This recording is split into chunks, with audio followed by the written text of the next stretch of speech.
ኃጢአት እየሰራን ቢሆን እንኳን ላለመጸለይ ማፈር የለብንም። ኦርቶዶክሳውያን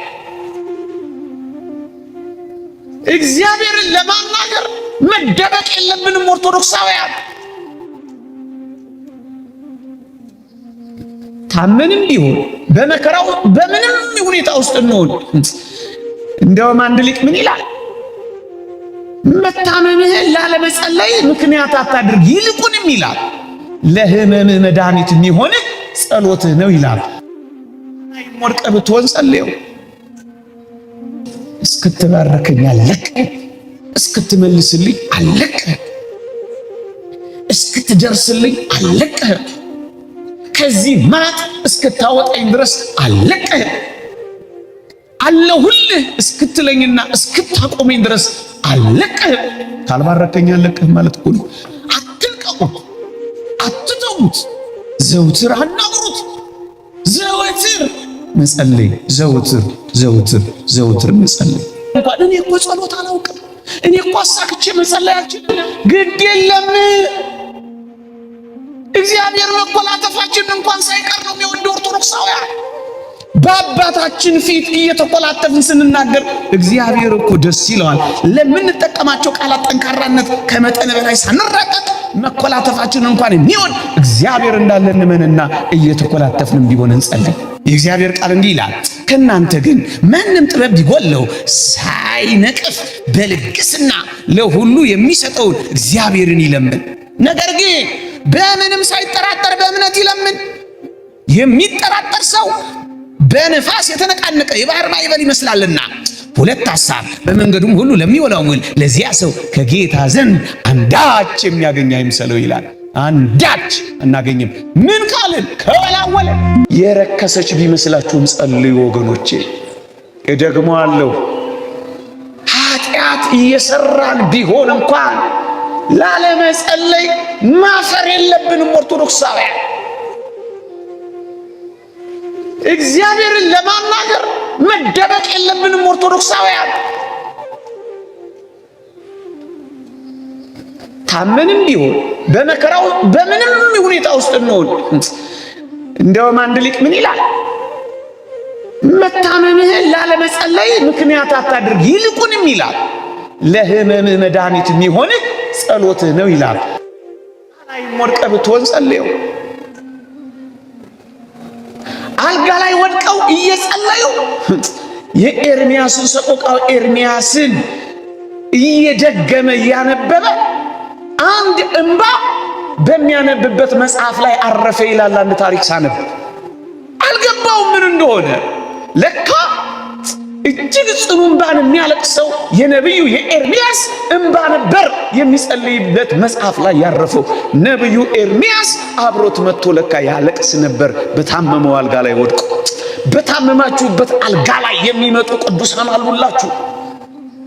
መታመማችሁን ምክንያት አድርጋችሁ ጸሎቴ ደካማና የረከሰች ናት ብላችሁ ላለመነጋገር ከእግዚአብሔር እንዳትርቁ ጸልዩ። ምንም እንኳን ከምትፈልጉት የህይወት ደረጃ ንጹህ ህይወት ደረጃ ንጹህ ጸሎት ደረጃ ባትደርሱ ጸሎትን ግን አታቁሙ። ስታቆሙ ትሞታላችሁ። ስታበቁ ይበቃል። ለዚህ ነው ሁል ጊዜ እንድንጸልይ ጌታችን በወንጌል በምሳሌ ታስታውሳላችኋችን ሴት ዘውትር መጸለይ ስለሚገባ አንድ ምሳሌ ነገራቸው ይላል። ባሏ የሞተባት አንዲት መበለት የሆነች ሴት ፍረድልኝ እያለች ዳኛውን ተዘበዝበው ነበር ይላል የሉቃስ ወንጌል ምዕራፍ 18 ቁጥር 1። በሞቴ ስሙኝ ፍርድ ትፈልጋለች። ዳኛው አልፈርድ አላት። ወገኖቼ ከዚያስ ዘውትር እየሄደች መዘብዘብ መጨቅጨቅ ጀመረች። ከዕለታት አንድ ቀን ግን ዳኛው ምን አለ? እግዚአብሔርንም ባልፈራ ሰውንም ባላፍር ስለ ዝብዘባዋ ብዬ እፈርድላታለሁ አለ ይላል። በጨካኝ ልብ የመሰለው እግዚአብሔር የኔና የናንተን የጨካኔ ልብ ለመግለጽ እንጂ እሱ ደግና ሩሩህ አምላክ ነው። ግን ምን እንደሆነ ታውቃላችሁ? ፈረደላት። ምንም የሌላት ብትሆን እንኳን አብዝታ እግዚአብሔርን በጸሎት በመጠየቋ እንደሚፈረድልን ሲያሳየን ተመልከቱ። ምንም የላት፣ ምንም ምንም የላት። የምትሰጠው ገንዘብ የላት፣ ደሃ ናት። የምትማርክበት ውበት የላት፣ አርጅታለች። የምታስፈራራባት ባል የለ፣ ሞቶባት። ግንስ ፈረደላት። ሁል ጊዜ ጠይቁት፣ ሁል ጊዜ አናግሩት፣ ሁል ጊዜ ደጅ ጥኑት። እግዚአብሔር እንደዚህ ዳኛ ጨካኝ አይደለም። ይፈርድላችኋል፣ ይደርስላችኋል። እንባ ከፈሰሳችሁ እንባችሁን ያብስላችኋል። ጉልበት ከካዳችሁ ያቆማችኋል። ከተሰበራችሁ ይጠግናችኋል። ከተሰነጠቃችሁ ይለስናችኋል። ካጣችሁ ይሞላላችኋል። ከጎደላችሁ ይሰፍርላችኋል። እየነቀነቀ እየጠቀጠቀ በእቅፋችሁ ያስታቅፋችኋል። ሰላም ካጣችሁ ሰላማችሁን ይመልስላችኋል። ግን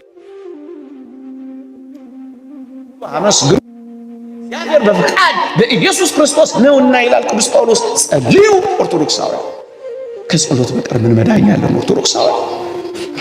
ለዚህ ነው በአንድ ጊዜ ለምን አልተሰማሁም አትበሉ። ይሄ ትዕቢት ነው ወገኖቼ። እግዚአብሔር እኔ በምፈቅደው ቀን ለምን አልመለሰልኝም አትበሉ። ይሄ ኩራት ነው ወገኖቼ። መልስ እስክታገኙ ድረስ አልለቅህም ማለት ነው። እውነተኛ ያንን ቅዱስ ያዕቆብን ሕይወት አላያችሁ? እስክትባረከኝ አልለቅህም፣ እስክትመልስልኝ አልለቅህም፣ እስክትደርስልኝ አልለቅህም፣ ከዚህ ማጥ እስክታወጣኝ ድረስ አልለቅህም፣ አለሁልህ እስክትለኝና እስክታቆመኝ ድረስ አልለቅህም። ካልባረከኝ አልለቅህም ማለት እኮ ነው። አትልቀቁት፣ አትተዉት፣ ዘውትር አናግሩት። ዘወትር መጸለይ፣ ዘውትር መጸለይ። ለዚህ ነው በጸሎት ትጉ የሚለው የመጽሐፍ አንቀጽ የሚናገረው። ግን ኦርቶዶክሳውያን አደራችሁን ስትጸልዩ እነዚህን ነጥቦች ተመልከቱ። ቅድም ቢያንስ ከቻላችሁ በርቱ፣ ጨምሩ፣ ከፈለጋችሁ በጸሎትም አንጉ። ግን እንዳትረሱ ቢያንስ ጥቂት እግዚአብሔርን ማነጋገር እንዳትረሱ። አባቶቻችን ጸሎተ ኢየሱስ የሚባል አላቸው። አጭር ጸሎት እንኳን ያደርጋሉ ይባላል። በተለይ የበረቱት መነኮሳት በመንገድም እየሄዱ ስራም እየሰሩ በምንም ሕይወት ውስጥ ጌታዬ ኢየሱስ ክርስቶስ ሆይ ማረኝ የምትል ጸሎተ ኢየሱስ የሚባል አለቻቸው። ሁል ጊዜ በመንገድም በስራም ስሙን ጋሻ፣ ለመንገዳችሁ ብርሃን፣ ለጉዟችሁ ምርኩዝ፣ ለጋሬጣችሁ መሻገሪያ፣ ለመንገዳገዳችሁ ድጋፍ ድረሱት። ይሄ ያቅታል። ይሄን ሁሉ ተዉት ይላሉ ፓትርያርኩ ሲኖዳ። ደግሞ እሺ አትናገሩ፣ በከንፈር ማንቀሳቀስ እንኳን አታውሩት እግዚአብሔርን ይሉና በልባችሁ እንኳን እግዚአብሔርን አናግሩት፣ በልባችሁ እንኳን አስቡት። ይሄ እርግጥ የማዕከላውያን ከፍ ያለ ጸሎት ነው። ግፋ ሞተ ወልደ እግዚአብሔርን፣ ግፋ ሰማዕታትን፣ ተስፋ መንግሥተ ሰማያትን እያሰቡ ጸሎተ ልቡና ይባላል። በጸሎት ከእግዚአብሔር ጋር የሚመሰጡበት፣ በእንባ የሚኖሩበት ይሄ ከፍ ያለ ጸሎት ነው። ግን ቢያንስ ልባችሁ እግዚአብሔርን እንዲያስበው ፍቀዱለት። በዓለም እንዲታሰርና እንዲያዝ አታዋጡት፣ አታንከራቱት።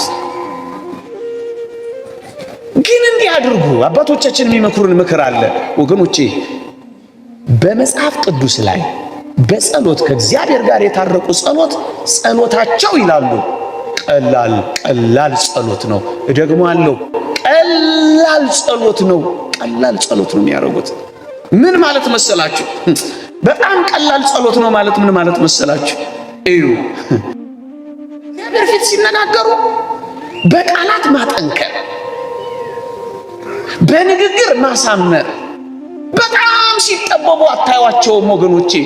ቃላቶቻችሁን ለማሳመር፣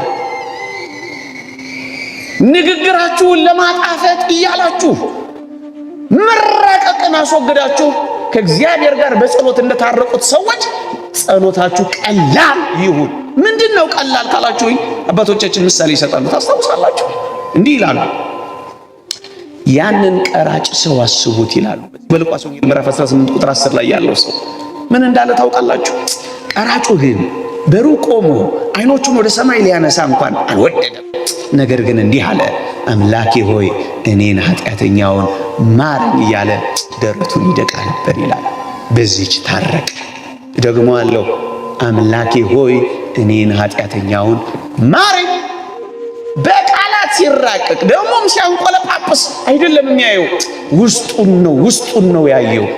ያ አባት እንደተናገረው ጌታዬ ሆይ ያንተን አምላክነት ግለጽልኝ፣ የኔን ደካማነት ደግሞ አሳውቀኝ እንዳለው ደካማነቱን የሚያውቅ ሰው ሁል ጊዜ በኃጢአቱ ራሱን እየወቀሰ ደረቱን እየደራችሁን መከራቱ እዚህ ያለ ይመጣል።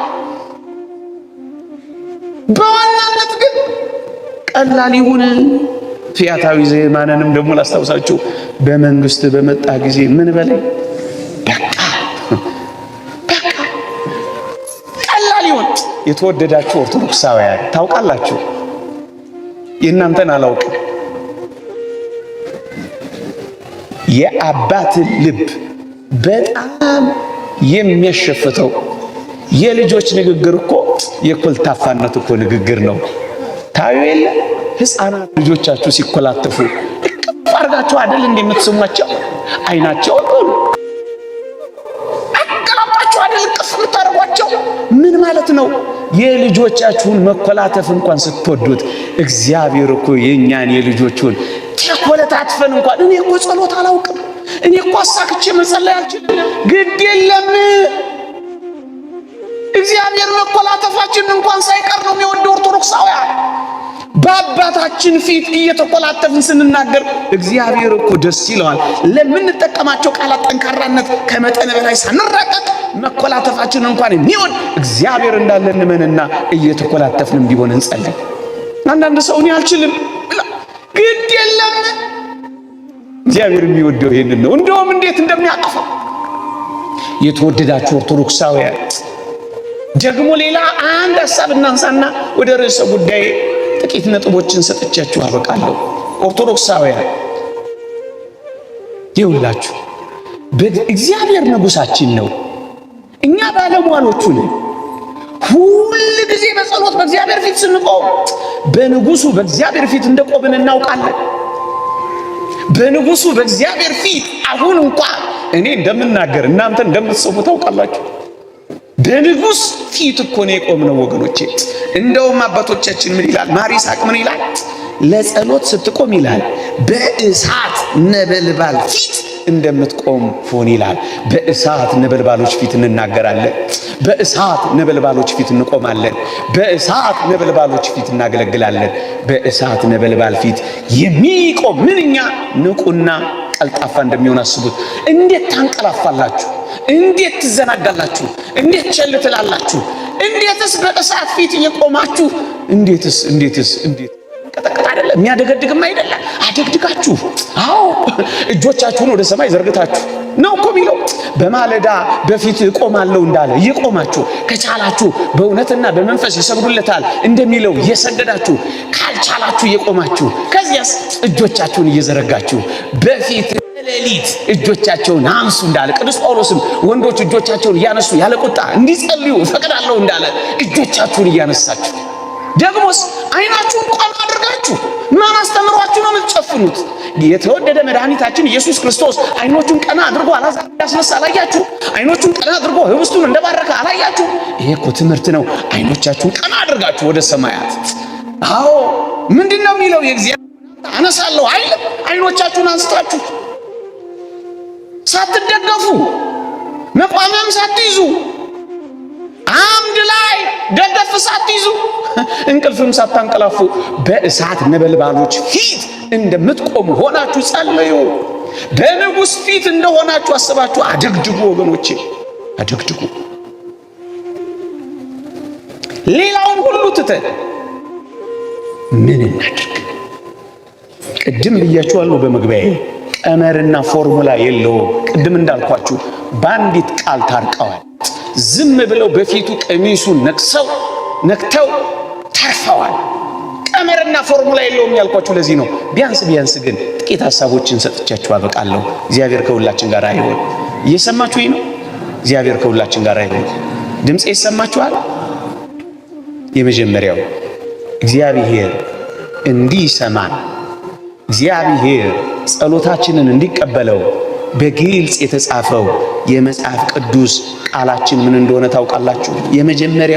የመጀመሪያው ዋና ነጥባችን ይሄ ነው። ምንድነው እሱ? ማመንታት የሌለበት እምነት፣ ሳታመነቱ ማመን። ማወላወል የሌለበት ጽናት፣ ሳታወላውሉ መጽናት። ደግሞስ ማቆራረጥ የሌለበት ትጋት፣ እያቋረጣችሁ እየጀመራችሁ ተወት እያረጋችሁት ደግሞ እየተመለሳችሁ ሳይሆን ሳታቋርጡ ጸልዩ፣ በሁሉ አመስግኑ፣ ይህ የእግዚአብሔር ፈቃድ በኢየሱስ ክርስቶስ ነውና ይላል። ሳታቋርጡ